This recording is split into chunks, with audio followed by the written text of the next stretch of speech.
In this video, I'm going to show you how you can easily save TikTok draft videos without posting. Be sure to watch the video to the very end so you don't make any mistakes. Let's get started, guys. I'm gonna show you all the process from the beginning, and first stop, we need to open up TikTok app and then just stop right here at that plus to start creating a video. Now I'm just gonna record short video just to demonstrate you how it works. So guys, once you've recorded a video, tap right here at that check mark to head over to the next step.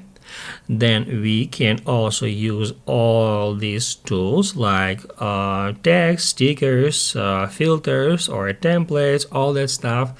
After that, tap at next. And on that step, all we have to do in order to save that video as a draft without sharing on TikTok is just tap right here where it says drafts. It says save to draft. And then if we go to our profile, we'll be able to easily find all our drafts here.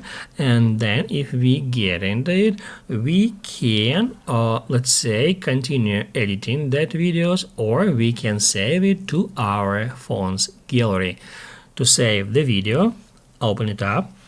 Then tap right here at that small arrow, and that's where you can easily find save. Before saving, obviously you can edit that video using all of these tools. Once it is done, tap at save. That will save it. And then if we head over to Photos app, here at our main camera roll, we can easily find that video. If this video was helpful for you, don't forget to hit the like button.